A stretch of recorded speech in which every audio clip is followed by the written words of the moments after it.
The story that we've just read, we know well over the years of our listening to the Gospels as the prodigal son. Of course, it has other names as well.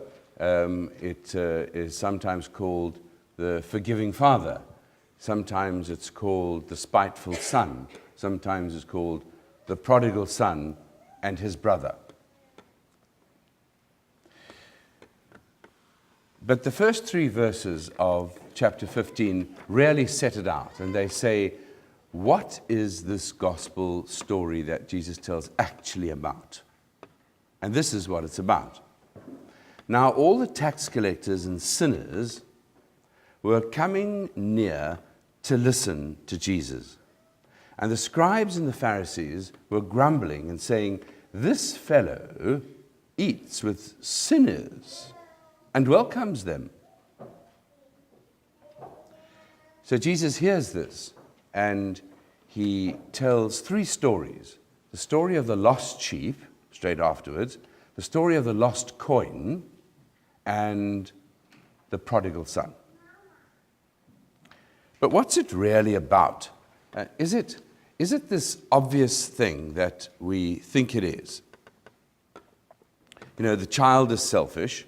The child messes up, the father forgives, and many of us know how that feels, so that's how it is. Or is there something else? Is there something else because Jesus actually tells three very poignant stories. But why Jesus tells the story is quite important. I mean, is it obvious, the whole story of the son and what he does and how he comes back? The child is selfish. The father forgives because the child messes up. But is it obvious? He tells the story because of the judgment, of the attitude of the scribes and the Pharisees.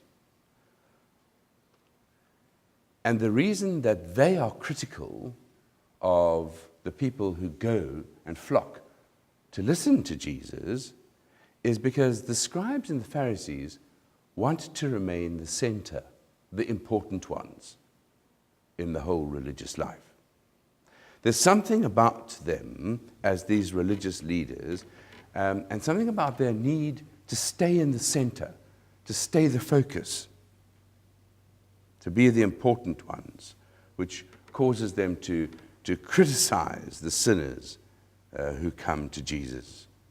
And of course, there's a slightly derogatory term to he welcomes sinners.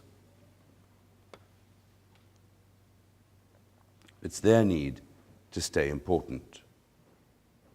Because you see, if these lowly people, the ones who were thirsty for good news, the ones who knew their need of God, the ones who wanted something deep, something else, some life. See, if these lowly people realize what Jesus is offering and they come to him, then how does it make them look who won't even go near Jesus, the scribes and Pharisees? Because after all, they're the ones who are supposed to be the example. So, Jesus' parables are always two things. They're an indictment, a warning to the hearers, and then they are an invitation as well. And here, the invitation by Jesus is to correct our centering, if you like, to correct our focus. And who is really the focus is the question of this story of the prodigal son as it follows. You know, we humans are strange creatures of comfort. We work life and we manipulate life and the circumstances of life to favor, if we're able to to favor the fact that we should not be made uncomfortable. We work that, sometimes more obviously and sometimes a little less. But we work the situations of life so that we can have the upper hand and stay in the focus. I mean, what are the arguments that we have with the people that we love? They are the silly things where right then we don't realize that we have a need. Very often it's our need to be right. It's our need to stay the focus and in the center. And then we argue with them about that. And if they dare point it out to us, oh boy, then the lion is let out of the cage. We humans are also strange creatures of comfort, aren't we? I mean, we work life and we work the circumstances of life so that we're not made too uncomfortable, so that we retain the upper hand in the end. And most of us are driven to play center stage if we possibly can, and we are careful not to let other people see that. In Jesus' parables, now, it's not so much the characters and who they are as people. Say, this one is that, and therefore it means that. This one is that, and therefore means that. But in the parables of Jesus, what's important is what the characters do, what they end up doing.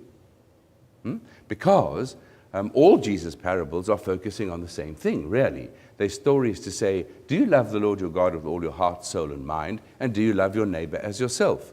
And therefore, he's looking for what we do to make sure that our orientation, our love is in the right place. And in the Jesus parables, the plot of the story is always at the center. And it's about what the characters do in their relationship with one another that's important. And here, it is that the characters in the story realign their relationships to one another, or they don't, after the choices they've made. So that's what we need to listen for when there's a parable. What's the plot? And what are they going to do? So we have the younger son who does what normal young men do if mum and dad have given him at least enough rope to be able to do that. The young man or the young woman does the selfish thing, right?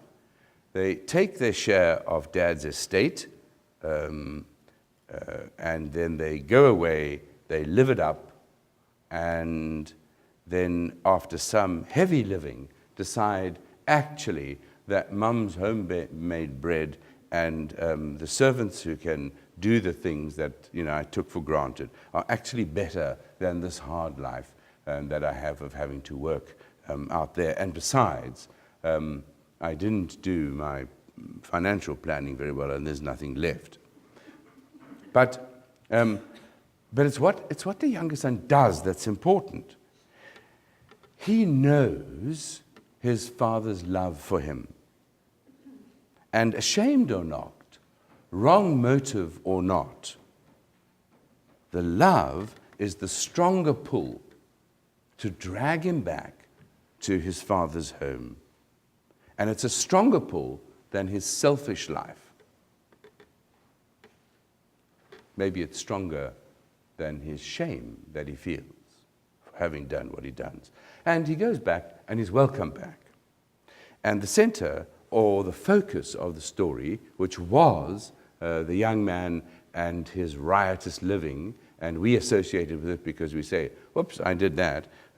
And the focus is turned from himself, the young man, to the love of the father. Put the best robe on him. Kill the fatted calf. My son was lost, but now is found. And that's the point of the whole thing. He comes to see that love and forgiveness is more powerful than selfishness and short-term riotous luxury. And that's what we normally name this parable. We name it the prodigal son. But the real focus of the story is actually the elder brother. Now, the elder brother shows the plot of the story. And this elder brother, of course, is the mirror of us all. You see, the return of his younger brother takes the elder brother off the stage, off the center of the stage, and puts the younger brother back on it. And after all, I mean, he was the focus of it when he demanded what he wanted and went off.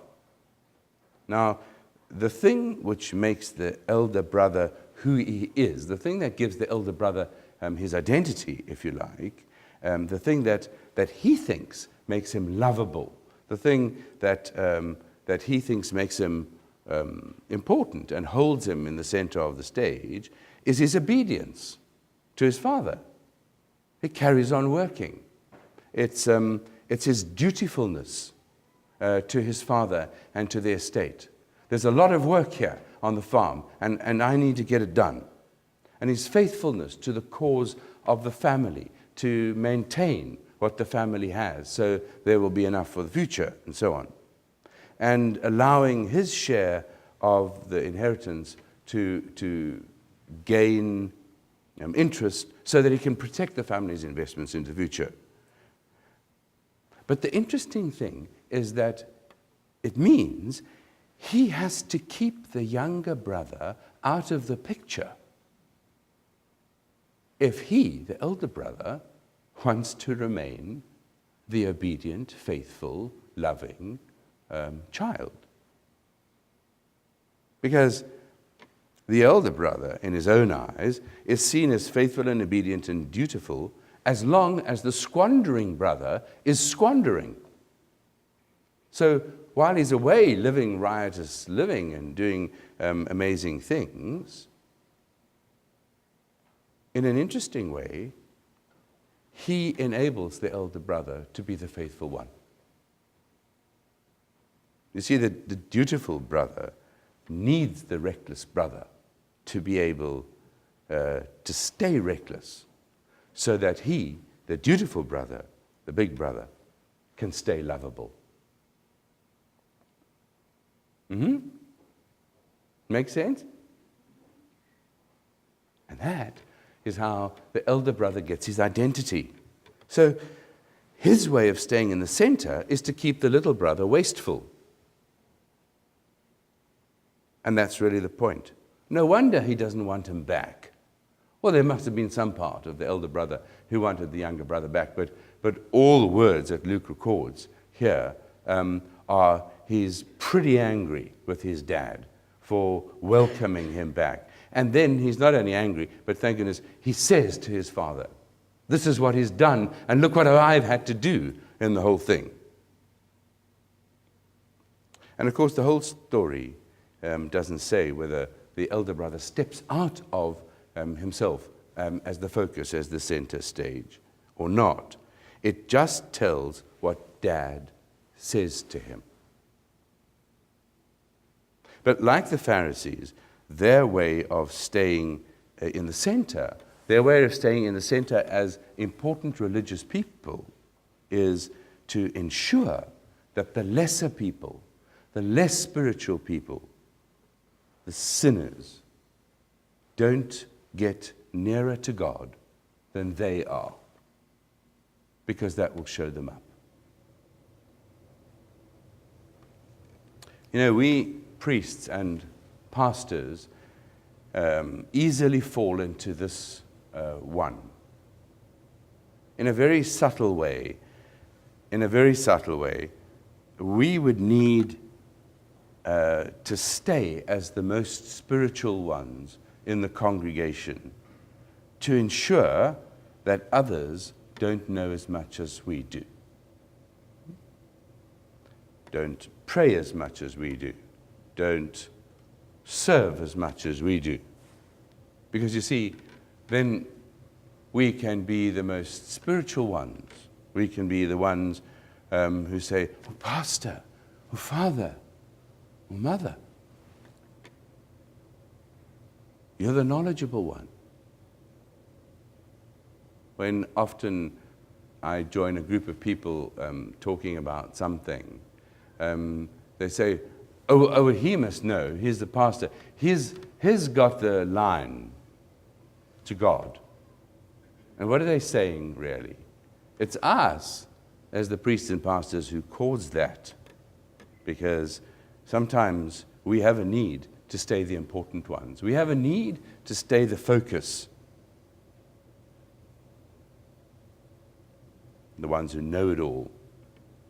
I was working with a couple sometime in a course that we were doing in the church, and one of the couple said, "I'm sorry that I'm so otherwise and so questioning about all the things that we're talking about." And I said, "On the contrary, brother, you need to do that.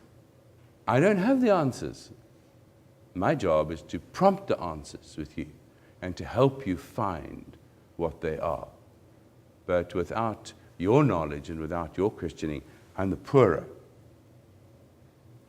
I wonder, because some people have mentioned it, certainly our lay ministers have mentioned it to me, but I wonder if you notice that, Stuart, me, I don't pray before I preach.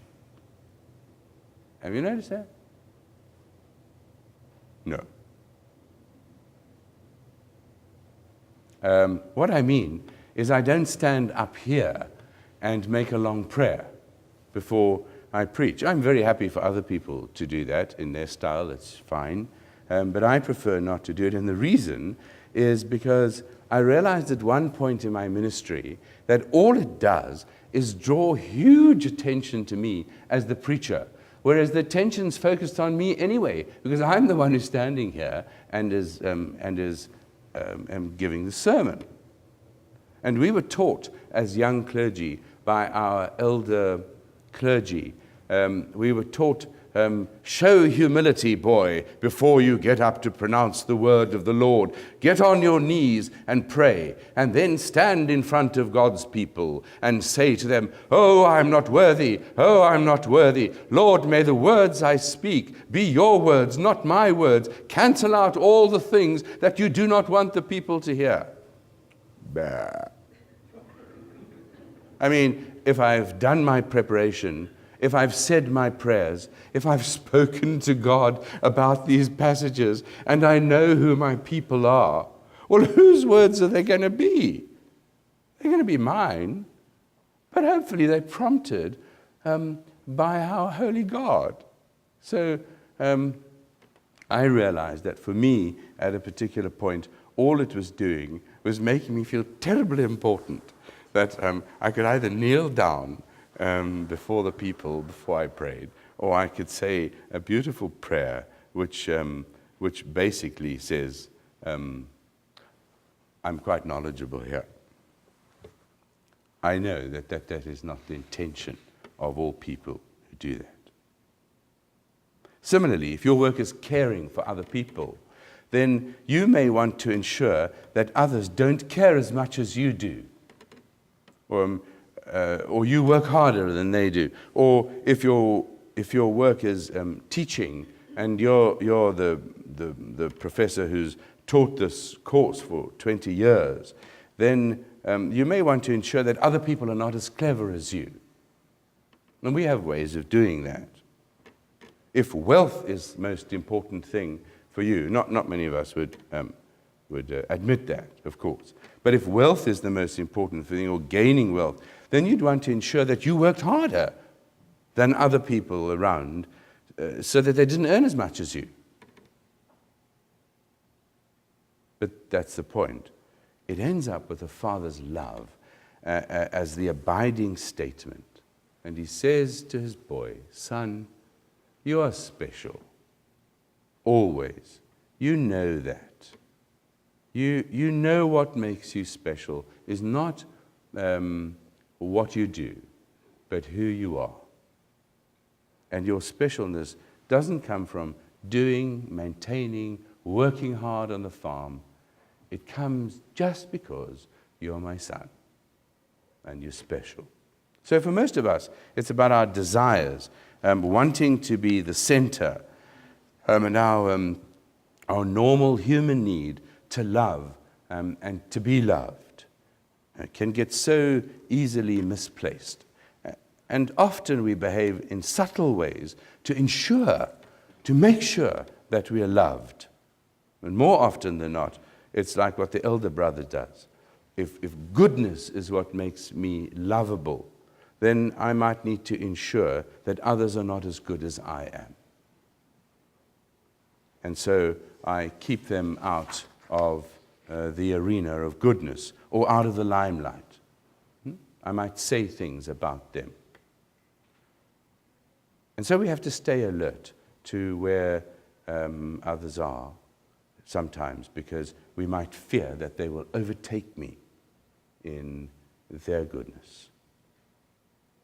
So what's Jesus asking to show me? Where I have a need to be at the center. And let's be honest, these are the things that God shows us in the deeper parts of our quiet with God. There are not too many people, maybe your spouse, your partner might tell you that. Mine does. But these are the things which God can say to us. Hey, you're lovely just the way you are. So you do not need to do what you do harder so that other people can look lesser. Are there any questions on that? Because it's a different angle of what we know as the prodigal son.